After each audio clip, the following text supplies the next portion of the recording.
ठंड में ससुराल की चटपटी रसोई। इतनी ठंड में सुबह सुबह नहाने के बाद तो अब मुझको 440 वोल्ट का करंट लग रहा है। मन कर रहा है जाकर दोबारा से रजाई में घुस जाऊं। एक दिन पहले ही शादी करके निकिता ससुराल में आई है। बाहर बर्फ जैसी ठंडी ठंडी हवा चल रही है। तभी गीता दरवाजा खटखटाती है। देवरानी जी तैयार हो गई तो जल्दी से रसोई में आ जाइए, सब लोग चाय के लिए बैठे हैं। गीता के कहने पर निकिता कमरे से बाहर आती है, जहां हॉल में रिश्तेदार मेहमानों की भीड़ जुटी हुई है।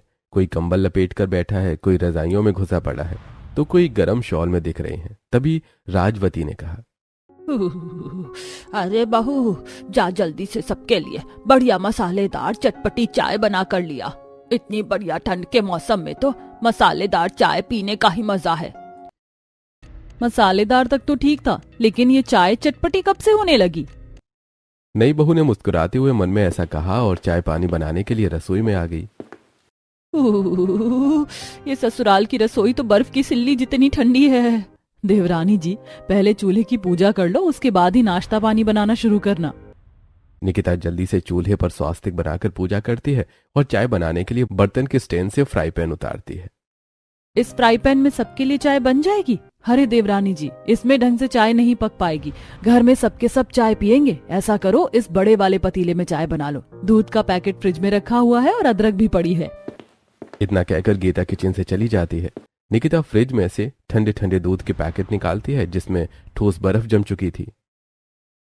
दूध के पैकेट में भी बर्फ जमी पड़ी है। इतना बर्फीला दूध पलटने से तो मेरे तो हाथ का कचूमर बन गया। पतीले में दूध डालकर निकिता उसे उबाल आने तक पकाती है, जिसके बाद वो दूध में भरकर चीनी चाय पत्ती डालकर अदरक कूटने लगती है। वैसे ऐसी सर्दी में तो अदरक वाली चाय पीने में बढ़िया स्वाद आता है। निकिता चाय बन गई क्या? बस भाभी, 2-4 मिनट और पकेगी, चाय तैयार है। चाय में से खास खुशबू नहीं आ रही। तुमने लौंग इलायची तेज पत्ता वगैरह नहीं डाला था क्या? नहीं तो दीदी, मैंने तो इसमें कोई भी चीज नहीं डाली। हमारे घर में तो ठंड में बस चाय में अदरक डालते हैं। हरे ठंड के मौसम में भी लौंग इलायची वाली चाय नहीं पिया तो चाय फीकी फीकी लगती है। अब तो जब तक ठंड का मौसम है मसालेदार चाय बनाने की आदत डाल लो। जी ठीक है भाभी, मैं अभी लौंग इलायची ऐड करती हूँ। मसालेदार चाय पीने के चक्कर में मेरी डबल मेहनत करवा दी ठंड में। वो अदरक वाली चाय ठंड में सबसे बढ़िया लगती है। खैर कोई बात नहीं, सबका अपना अपना टेस्ट होता है। ऐसा कहते हुए निकिता लौंग इलायची कूट कर चाय में डालती है। कुछ देर में चाय बन जाती है। इतने में सास शारदा रसोई में आती है। बहू, ऐसा कर चाय के साथ सभी के लिए चटपटी सी आलू वाली कचौड़ी बना ले। मम्मी जी, आलू की कचौड़ी नाश्ते में भारी हो जाएगा। ऑयली चीज है ना, इसीलिए मैं सोच रही थी सबके लिए वेजिटेबल सैंडविच बना दूं। सैंडविच का नाम सुनकर शारदा मुंह सिकोड़ लेती है। ऐसे ठंड के मौसम में सादे सैंडविच थोड़ी जचते हैं। ठंड में तो चटपटा नाश्ता ही चाहिए होता है। चल अब तू फटाफट से कचौड़ी बना ले, और आलू की कचौड़ी में हरी मिर्च जरा ज्यादा काट कर डालना। हमारे परिवार में मिर्च मसाले सब लोग तेज खाना ही पसंद करते हैं। निकिता अब जल्दी से कचौड़ी बनाने की तैयारी शुरू करती है और सबसे पहले आलू बॉईल करने के लिए ढेर सारा आलू लेकर छीलने लगती है। हे भगवान, एक तो इन आलूओं पर 2.5 किलो मिट्टी चढ़ी हुई है। इसे छीलने में तो आधी मिट्टी मेरे नेल्स में घुस गई। कसम से ठंड के सीजन के पहाड़ी आलू से खाना बनाने में सबसे ज्यादा मिट्टी पहाड़ होता है। बड़बड़ाते हुए निकिता मिट्टी लगे आलू के छिलके हटाकर अब उन्हें धुलाई करने के लिए जैसे ही टोंटी खोलती है तो उसके अंदर से काफी ज्यादा ठंडा ठंडा पानी निकलता है। ठंड से उसके दांत किटकिटाने लगते हैं। हे भगवान, लगता है इस टूटी का कनेक्शन सीधा अंटार्कटिका से कनेक्ट हो रखा है, तभी तो बिल्कुल बर्फ की तरह जमा जमा पानी निकल रहा है। मेरे तो हाथ गल गए आलू धोकर। काफी देर तक ठंडे पानी में आलू साफ करके उबलने के लिए बिठाकर निकिता ढेर सारा आटा परात में छानने लगती है। इतना आटा तो आलू की कचौड़ी बनाने के लिए न रहेगा, अब रहने देती हूँ। तभी दादी सास शीला रसोई में घुसी चली आती हैं। हाय दैया, इतना भर भर कर आटा किस लिए निकाल रही है पोता बहू? अरे भंडारे की पूरी बनानी है क्या? दादी जी, कचौरी बनाने के लिए आटा तो लगेगा ना। अरे आटे की कचौरी कौन खाता है? कचौरी तो मैदा की बनी हुई खाने में स्वाद और खस्ता लगती है। गरम गरम फूली फूली और चटपटी चटपटी आटे की नहीं, कचौरी मैदे की बना। किलसते हुए निकिता अब आटा कनस्तर में खाली कर देती है और अब मैदा गूंथने लगती है। हाँ, एक तो इतनी कड़कड़ाती ठंड, ऊपर से इतना कड़ा मैदा गूंथने में मेरी तो अच्छी खासी कसरत हो गई। बेचारी मेरी उंगलियां फ्राई फिंगर की तरह अकड़ गई हैं। जोर लगा के हाइशा। ठंड से ध्यान भटकाने के लिए बेचारी बहू मैदा गूंथ कर उसे नरम करती है और अब उबले हुए आलू में धनिया मिर्ची मसाले डालकर चटपटा मसाला तैयार करती है, जिसके बाद वो अब कुछ ही देर में चटपटी फूली फूली कचौड़ी बनाती है और दोबारा से चाय गर्म करती है। रसोई में बन रही गरम गरम चटपटी कचौड़ी की खुशबू बाहर बैठे सभी सदस्यों के नाक में पड़ती है। तभी बुआ सास कांता कहती है, वाह वाह, बढ़िया खुशबू आ रही, लगता है बहू ने कचौड़ियाँ बना दी। मेरे तो पेट में जोरों से गुड़गुड़ मच रही है। अरे बहू, जल्दी से चाय नाश्ता ले आ।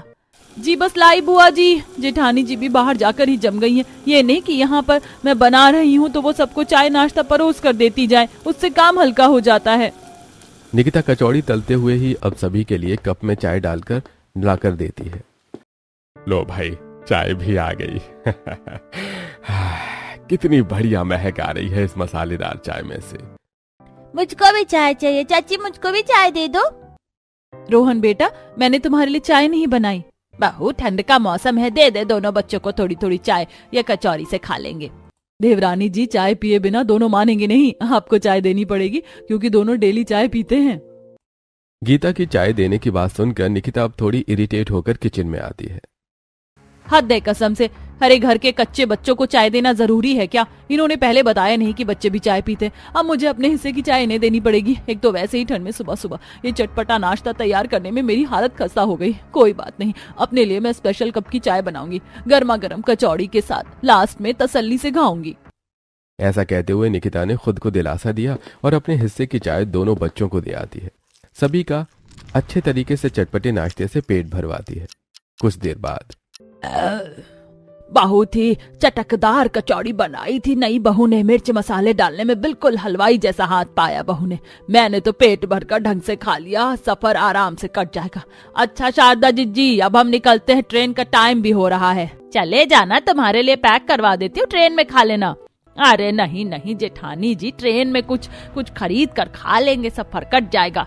हाँ, मगर ट्रेन का खाना घर के खाने जितनी बराबरी थोड़ी करता है। नई बहू, अभी जो कचौरी बची हो वो तेरी चचिया और बुआ सास को दे दे। इस पर निकिता को गुस्सा तो बहुत आता है, लेकिन वो नॉर्मल होकर दिखाती है। जी जी, बस 2 मिनट रुक जाइए चाची जी, मैं अभी पैक करके लाई। किचन में आकर निकिता चिड़चिड़ करते हुए कचौरी पैक करने लगती है।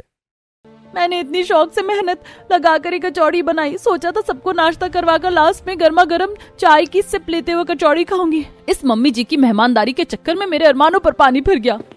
लीजिए चाची जी। अच्छा तो फिर हम चलते हैं जेठानी जी। अच्छा भाभी, अच्छा भैया, चलती हूँ। ये लो बहू, तुम्हारी पहली रसोई का नेग। थैंक यू सो मच बुआ जी। चलो, कुछ तो पैसा वसूल हुआ सबको खिलाने का। जाओ नितिन वैभव, अपने चाचा चाची बुआ फूफा को स्टेशन तक छोड़ाओ। जी पापा। हाय बेचारा मेरा पेट लाउड वॉल्यूम पर खाने को मांग रहा है। एक तो कल शादी में अच्छी तरीके से पेट भरकर खाना नहीं खा पाई थी और आज तो ससुराल की रसोई में मेरे साथ सीन हो गया, कुछ बचा ही नहीं। कोई नहीं, चाय बनाकर कुछ खा लेती हूँ। कांपते हुए रसोई में आकर बहू चाय बनाते हुए कुछ खाने को देखने लगती है, जहां दराज में नमकीन बिस्किट भरकर रखे थे। अभी के लिए इसी से काम चला लेती हूँ, फिर रसोई भी समेटनी है, पूरा काम फैला पड़ा है। चाय लेकर अब प्लेट में ढेर सारी नमकीन बिस्किट भरकर निकिता सीधा अब किचन से अपने कमरे में आकर रजाई के गर्माहट में बैठकर खाती है। हाँ, ऐसे ठंड के मौसम में तो रजाई में बैठकर नाश्ता करने की फीलिंग ही अलग है। कितनी टेस्टी चाय बनाई है मैंने। वैसे मसाले वाली चाय का जायका अच्छा है। कुछ देर में रसोई समेटकर बर्तन धोकर कमरे में आकर हीटर चालू करती है। कितना रिलैक्स मिल रहा है हीटर में। ओह।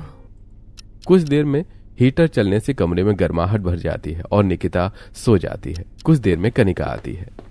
निकिता भाभी, जल्दी से उठ जाइए, 12 बज गए हैं, जाकर लंच बना दीजिए, सब लोग 1:30 बजे खाना खाएंगे। जस्ट ही तो थोड़ी सी नींद आई थी, ये नंदरानी कबाब में हड्डी बनने के लिए आ गई लंच बनाने का ऑर्डर लेकर। बेचारी निकिता रजाई से निकलकर जल्दी से रसोई में आती है और फ्रिज खोलकर सब्जी देखने लगती है। समझ में नहीं आ रहा किस चीज की सब्जी बनाऊं। वैसे सुबह नाश्ते में सभी ने तला भुना और मसाले वाला कचौड़ी खाया है, तो अभी सबके लिए ये हरी पत्तेदार प्याज में आलू डालकर प्लेन सब्जी और रोटी बना लेती हूँ, सही रहेगा। अब जल्दी से निकिता हरा प्याज और आलू काटकर हरी मिर्च पर सब्जी छोंक कर फटाफट से आटा गूंथ कर चपाती बनाकर डाइनिंग टेबल पर गर्मा गर्म लंच लगा देती है। लंच तैयार है, सब लोग आ जाइए। सभी अपने अपने कमरों से ठंड में ठिठुरते हुए खाने की मेज पर आकर बैठ जाते हैं। क्या बात है, आज तो बाकी दिन के मुकाबले काफी जल्दी लंच डाइनिंग टेबल पर लगा दिया। क्या बनाया है? निकिता जैसी प्लेट में आलू प्याज की सब्जी डालती है तो शीला की शक्ल बन जाती है। हाय हाय पोता बहू, ये तूने एकदम फीकी सी सब्जी किस खुशी में बनाई है? ये सब्जी देखने में जरा भी चटपटी नहीं लग रही। सचमुच में ये सब्जी तो देखने में बिल्कुल उबली हुई सी लग रही है। इसके साथ बंदा रोटी कैसे खाएगा? वैभव भैया, पत्तेदार प्याज वाली आलू बगैर मसाले के खाने में अच्छा लगता है। एक बार आप चक्कर तो देखिए, आप सबके लिए बड़े शौक से बनाई है। बाहू, तेरे यहाँ ऐसी उबली सब्जी लोग शौक से खाते होंगे। हम लोग शुरू से चटपटा खाना ही खाते, खास करके सब्जी में बगैर मसाले डाले हमारे घर में नहीं बनती। समझ में आई बात? शारदा बिना मसाले की सब्जी के लिए निकिता को बहुत सुनाती है, जिससे उसकी आंखें नम हो जाती हैं। सॉरी मम्मी जी, मैंने सोचा सुबह सभी लोगों ने इतनी मिर्च वाली कचौड़ी खाई थी तो इसीलिए मैंने अभी सिंपल आलू प्याज की सब्जी बना दी। मुझे लगा आप सब लोग खा लेंगे। आप मुझे बता दीजिए, मैं कोई और सब्जी बना दूं? बहू, सब्जी तो बनानी ही पड़ेगी। इस सूखी सादी सब्जी से थोड़ी ना रोटी खा पाएंगे। एक काम कर, तू गट्टे की बढ़िया सी मसालेदार चटपटी दमदमी सब्जी बना लिया। साथ में थोड़ी हरी मिर्च डालकर धनिया की चटनी भी पीस लेना। जी ठीक है मम्मी जी। मम्मी जी, इस आलू प्याज वाली सब्जी का क्या करना है? ये तो कोई खाएगा नहीं। गीता बहू, ऐसा कर, ये जाकर हमारी पड़ोसन सुषमा को दे दे। गीता पूरी बाउल की सब्जी लेकर अपने सामने रहने वाली सुषमा के घर आती है, जो कि ठंड में सोफे पर बैठकर साग चुन रही थी। सुषमा आंटी, सब्जी बना ली क्या? अरे अभी तो साग चुन रही हूँ, साग बनाऊंगी। वो दरअसल मम्मी जी ने आलू प्याज की सब्जी भिजवाई है, आप इस्तेमाल कर लेना। वो निकिता ने एकदम फीकी सब्जी बनाकर रख दी और हम तो इतना फीका खाते नहीं। चलो कोई नहीं, मैं रोटी बना लूंगी। अभी तो काम इसी सब्जी से चल जाएगा, साग शाम को बनाऊंगी। सब्जी देकर गीता घर आती है। वहीं ठंड में निकिता गुस्से में गट्टे की सब्जी बनाती है। ये मम्मी जी को भी लंच में ही गट्टे की सब्जी खाने की चुल मची हुई है। अरे कितनी बढ़िया तो लगती है आलू और पत्तेदार प्याज की सब्जी, लेकिन मेरे ससुराल वालों की हालत कुत्ते को भी घी हजम ना होने वाली है। एक तो सर्दी, ऊपर से ठंड में चटपटी रसोई की सिरदर्दी। कुछ ही देर में वो बेसन के गट्टे बनाकर मसाला पीसने के लिए मिक्सर चलाने की कोशिश करती है। मिक्सर खराब होता है। ये मिक्सर तो खराब है, अब बगैर मिक्सर के मसाला कैसे पिसेगा? निकिता सीधा गीता के कमरे में आती है, जहां सभी बिस्तर में बैठे रजाई ओढ़कर बैठे मूंगफली खा रहे होते हैं। हे भगवान, इन लोगों ने तो कमरे में कबाड़ मचा रखा है। खाए जाओ, गंदगी फैलाए जाओ। अरे बहू, सब्जी बन गई क्या? मम्मी जी अभी नहीं बनी, वो मैं पूछ रही थी। रसोई में मिक्सर खराब पड़ा हुआ है, मसाला कैसे पिसेगा? कनिका, जाकर अपनी भाभी को मसाला पीसने के लिए लेकर जा। मम्मी, इतनी देर के बाद जाकर तो मेरी जगह गर्म हुई। मैं यहाँ से नहीं जा रही, मुझे हाथ पैर सुन्न नहीं करवाने। कनिका को इस तरह से आलस खोरी करते देखकर निकिता को गुस्सा आता है। सारी ठंड तो इस महारानी को ही लग रही है। बैठे बैठे मूंगफली चरे जा रही है और यहाँ मुझे ठंड में 2-2 बार सब्जी बनवाकर मेरी शामत लगवा रखी है। कोई बात नहीं, तुम मेरे साथ चलो, मैं बताती हूँ मसाला कहाँ पर पीसना है। अब गीता निकिता को खुली रसोई में लेकर आती है, जहां मिट्टी का चूल्हा बना हुआ था और सिलबट्टा भी लगा था। ओस की मोटी मोटी बूंद गिर रही थी और बर्फ की तरह ठंडी हवा चल रही थी। जेठानी जी, यहाँ तो काफी ज्यादा ठंडक है। क्या मुझे यहाँ बैठकर मसाला पीसना पड़ेगा? हाँ, क्योंकि सभी लोग सिलबट्टे पर पिसे मसाले की सब्जी ही खाते हैं। इससे बढ़िया सब्जी चटपटी स्वाद की उतरती है और कभी कभी ठंड में चूल्हे की रोटियां बनती हैं। निकिता ठंड में सिलबट्टे पर चटनी और मसाला पीसती है। मोटी मोटी हरी मिर्च पीसने की वजह से उसके हाथ जलने लगते हैं। हाय, इतना सारा भर कर मसाला पीस कर तो मेरे हाथों का कोरमा ही बन गया। ऊपर से यहाँ कितनी ठंड लग रही है। थर-थर कांपते हुए निकिता मसाला लेकर किचन में आती है और गट्टे की चटपटी सब्जी बनाती है। रसोई में चटपटी सब्जी की खुशबू पूरे मोहल्ले में महक जाती है। वैसे जो भी कहो, सिलबट्टे पर पिसे हुए मसाले में से कितनी बढ़िया सब्जी का टेक्सचर आया है। थोड़ी देर में बहू सबको खाना लगाती है। सब्जी इतनी चटपटी बनी होती है कि सभी उंगलियां चाट कर खाते हैं। अब डाला है ना सब्जी में असली दम। कितनी बढ़िया चटपटी सब्जी बनाई है, बिल्कुल मीट की तरह सब्जी बनाई है, एकदम तीखी। सचमुच सब्जी बहुत ही बढ़िया बनी है। सबसे ज्यादा तो सब्जी की ग्रेवी खाने में मजा आ रहा है, एकदम तीखी तीखी स्पाइसी। वैसे आज तो सब्जी के साथ साथ चटनी भी चटपटी बनी है। मैंने तो चटनी से ही भरपेट रोटी खा ली। सबके खाने के बाद निकिता अपना खाना निकाल कर कमरे में लेकर जाती है। मैं भी तो खाकर देखूं अपने हाथ की चटपटी सब्जी। जैसे ही निकिता सब्जी के साथ एक बाइट रोटी खाती है तो उसके कानों से मिर्च के मारे धुआं निकल जाता है। हे भगवान, ये सब्जी है या जहर। चटपटी सब्जी के नाम पर मेरे ससुराल वाले भर भर कर मिर्ची वाली सब्जी खाते हैं। मुझे तो ऐसा लग रहा है जैसे कि मैंने ठंड के मौसम में शादी करके गलती कर दी। किसी तरह पानी पी पी कर बेचारी खाना खाती है, लेकिन रात तक बेचारी बहू का पेट खराब हो जाता है और वो ठंड में बार बार बाथरूम के चक्कर काटती है। आज तो ऐसा लग रहा है ठंड में गुसल खाने में ही बिस्तर करना पड़ेगा। कहाँ मैंने सब्जी खा ली। गीले हाथ पैर लेकर निकिता रजाई में बैठती है, तभी ठंडे पैर नितिन को लगते हैं। अरे निकिता यार, तुम्हारे पैर बिल्कुल बर्फ की तरह ठंडे हैं, प्लीज दूर करो अपने पैर। इतना कहकर नितिन रजाई मुंह तक ओढ़कर सो जाता है। वहीं निकिता रात भर बाथरूम के चक्कर काटते हुए सर्दी जुकाम हो जाता है। अगली सुबह सुबह सुड़ सुड़ करते हुए ठंडे पानी में बर्तन धोती है। सारा खाया पिया तो रात को ही निकल गया। ऐसा करती हूँ बर्तन धोकर धुली मूंग दाल की खिचड़ी बना लूंगी। इतने में गीता और शारदा ढेर सारा चाप खरीद कर लेकर आती हैं। बाहर बड़ी सर्दी पड़ रही है, पूरा सर ओस से गीला हो गया। मम्मी जी, अभी दिसंबर चल रहा है, दिसंबर में तो ठंड ज्यादा ही पड़ती है। देवरानी जी, आज खाने में चाप की सब्जी तड़का दाल बनाना है और कल खाने में मसाले हल्के थे तो आज ज्यादा डालना। और हाँ, साथ में बढ़िया सा बूंदी का रायता भी बना लेना और उसमें जीरा अजवाइन का बुरादा भी डालना। लगता है जेठानी जी के भेजे का स्क्रू ढीला हो गया। अरे बाहर इतनी कड़कड़ाती ठंड हो रखी है और इनको रायता खाना है। मेरा बस चले तो इनके मुंह में मिर्ची लगाकर बर्फ के टुकड़े डाल दूं। बर्तन धोने के बाद निकिता चाप की सब्जी तड़का दाल बनाने की तैयारी करती है। इतना मसाला तड़का दाल के लिए सही रहेगा और ये मसाला चाप की सब्जी के लिए, इससे ज्यादा नहीं डालूंगी। तभी शीला ठिठुरते हुए बावर्ची खाने में आ जाती है। ये दादी माँ जब देखो खाना बनाते टाइम ही रसोई में क्यों टपक जाती हैं? बहू, अरे बहू दिखा जरा कितना मसाला लिया है तूने सब्जी में डालने को। शीला आंखें जमा जमा कर मसाले वाले बर्तन को देखने लगती है। अरे बहू, 2 सूखी मिर्च से क्या होगा, इसमें और मिर्ची भरकर डाल तभी सब्जी चटपटी बनेगी। जब तक सब्जी में से मिर्च की धांस ना फैले खाने में चटपटापन नहीं पता चलता। निकिता गुस्से में बौखलाकर बरनी से ढेर सारी मिर्च ले लेती है और फिर एक बार फिर ठंड में चल रही बर्फीली हवा में बैठकर मसाला पीसती है, जिसमें उसके हाथ आज बुरी तरीके से लाल पड़ जाते हैं और वो रोते हुए सब्जी बनाती है। पता नहीं कैसे ससुराल वाले मेरे अपने स्वाद के चक्कर में बिल्कुल भी तरस नहीं खाते। खुद तो किसी भी ठंड में रजाई नहीं छोड़ी जाती और बहू को दिन भर रसोई में चटपटा खाना बनवाने में लगा कर रख दे जैसे कि मैं हलवाई हूँ। बेचारी हाथों की जलन को कम करने के लिए ठंडे पानी में हाथ डालकर रखती है। वहीं मसाले की मिर्च भरी महक पूरे मोहल्ले में फैल जाती है, जिससे बालकनी में कुर्सी लगाकर चाय पी रही कमला को छींक आती है। हच्चू हच्चू। हे भगवान, एक तो ये शारदा बहन के परिवार वाले ठंड के मौसम में बालकनी में थोड़ी देर बैठना भी मुहाल कर देते हैं। अरे ठंड का मौसम चालू होते इनकी चटपटी रसोई शुरू हो जाती है, दिन भर धांस मचती है। गुस्से में भरकर कमला शिकायत करने आती है। अरे ओ शारदा बहन, ऐसा भी क्या खाना बनाते हो तुम लोग अपने घर में जो जब देखो तुम्हारी रसोई से मिर्च की धांस आती रहती है? कमला की बात सुनकर शीला उससे झगड़ जाती है। हम जो मर्जी बनाकर खाएं, तेरे क्यों खाज खुजली मच रही है? अरे ओ अम्मा, ज्यादा मत बोलो। अरे मोहल्ले में तुम्हारा ही घर अनोखा नहीं है कि घर में खाना बनता है। अरे हमारी भी रसोई में खाना पकता है लेकिन किसी को पता भी नहीं चलता। तुम लोगों ने नाक में दम करके रख दिया है। आंटी जी, आप गुस्सा मत कीजिए, अब से आपको हमारी रसोई में मिर्ची की महक नहीं आएगी। इतना बोलकर गीता रसोई में जाकर रसोई की खुली हुई खिड़की को बंद कर देती है। देवरानी जी, जब तक ठंड का मौसम खत्म नहीं होता खिड़की को मत खोलना।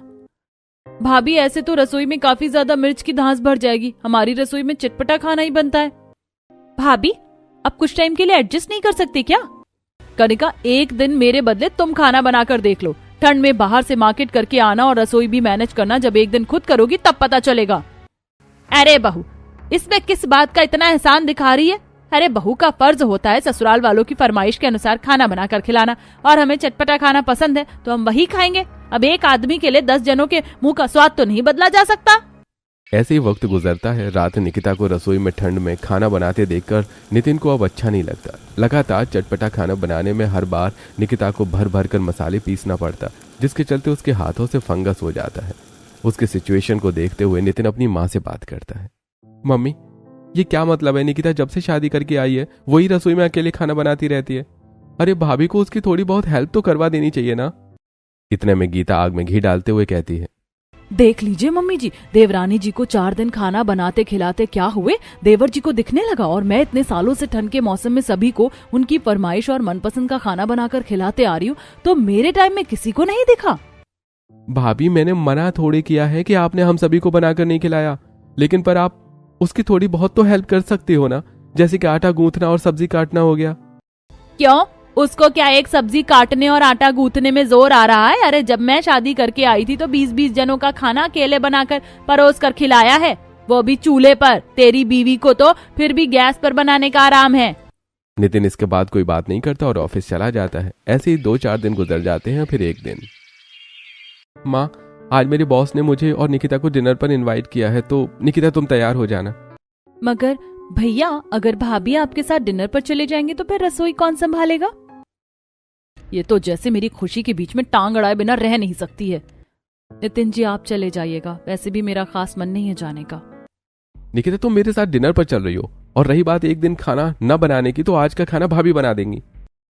इसी के साथ बात खत्म हो जाती है। कुछ ही देर में निकिता तैयार होकर नितिन के साथ घर से बाहर निकलती है, जहां वो उसको एक ढाबे पर लेकर आता है, जहां ठंड का स्पेशल खाना बिक रहा था, जैसे कि सरसों का साग, मक्के की रोटी। नितिन जी, आपने तो कहा था कि आपको बॉस के यहाँ डिनर पर जाना है, आप मुझे कहाँ लेकर आए हैं? निकिता, मैं जानता हूँ तुम अभी तक मेरी फैमिली में एडजस्ट नहीं हो पाई हो, क्योंकि हम लोग चटपटा खाना खाते हैं और इसीलिए तुम कभी भी अच्छे से खाना नहीं खाती। इसलिए मैं तुम्हें डिनर करवाने के लिए यहाँ लेकर आया हूँ, तुम अच्छी तरीके से खाना खा लो। उस दिन निकिता पेट भरकर सिंपल खाना खाती है। उसके चेहरे पर खुशी की झलक दिख रही थी। ऐसे ही समय गुजरता है, पर ठंड में ससुराल की चटपटी रसोई की दिनचर्या अभी भी बहू को पूरी करनी पड़ती। धीरे धीरे निकिता के हाथों का फंगस इतना ज्यादा बढ़ जाता है कि वो एक दिन बगैर मसाले की सिंपल सब्जी बनाती है, जिसे देखकर सब नुक्स निकालते हैं। अरे बहू, तूने किस किस्म की सब्जी बनाई है? बिल्कुल भी टेस्टी नहीं, खाली तेल डाल दिया है। सच में आज का खाना तो किसी कर्म का नहीं बना है। किसी भी सब्जी में नाम मात्र के मसाले भी नहीं, केवल नमक हल्दी में उबाल कर लाई है। दादी जी, मुझसे मसाला नहीं पीसा जा रहा है, मेरे हाथों में बहुत जलन हो रहा है। रहने दीजिए भाभी, ये तो बस आपके खाना बनाने से बचने के बहाने हैं। फीकी सब्जी बनी होने के चलते सभी एक बार फिर निकिता पर मुस्कुराने लगते हैं, जिस पर नितिन गुस्से से हाइपर हो जाता है। अरे बस कीजिए आप सभी लोग। अरे एक दिन अगर निकिता ने नॉर्मल सब्जी बना दी तो उसे खाने में आप सबकी शक्ल बन रही है, और वो बेचारी रोज अपने हाथों के छाले में मसाले पीसती है। आप लोगों को तो बस चटपटा खाना खाने को चाहिए, चाहे वो जैसे मर्जी बना कर दे। हाँ, नितिन अब डॉक्टर को फोन करके घर बुलाता है, जो कि निकिता के हाथों की हालत देखकर कहता है, देखिए, जरूरत से ज्यादा मसाला पीसने और पानी वाले काम की वजह से इनके हाथों में फंगस हो गया है। इस वक्त इनके हाथों का खाना खाना आप सभी के लिए भी अनहाइजीनिक होगा, तो हो सके तो इन्हें कुछ वक्त के लिए रसोई के कामकाज से बिल्कुल दूर रखिए।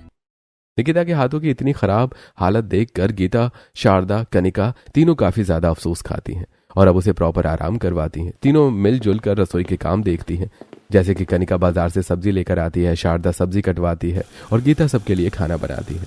1-2 हफ्ते में निकिता का हाथ फिर से ठीक हो जाता है और ठंड में सुबह सुबह उठकर वो जब रसोई में आती है तभी पीछे से उसकी सास और जेठानी भी आ जाती है। मम्मी जी, भाभी, अब मैं ठीक हो गई हूँ, आप दोनों को खाना बनाने की जरूरत नहीं है, मैं कर लूंगी। नहीं बहू, यदि हमने शुरू से तेरा हाथ बटाया होता तो तेरे हाथों की हालत इतनी खराब नहीं होती, और वैसे भी मिलजुल कर काम करने से जल्दी हो जाता है और मन भी लगता है। चल मुझे सब्जी दे दे, मैं सब्जी काट देती हूँ। और मैं आटा गूंथ देती हूँ, तब तुम बना लेना। अपनी सास और जेठानी को रसोई में मदद करवाते देखकर निकिता को काफी ज्यादा अच्छा लगता है। वहीं ठंड में चटपटी रसोई में वो सिंपल खाना भी ऐड करते हैं, जिसे निकिता भी पेट भरकर खाना खा पाती है।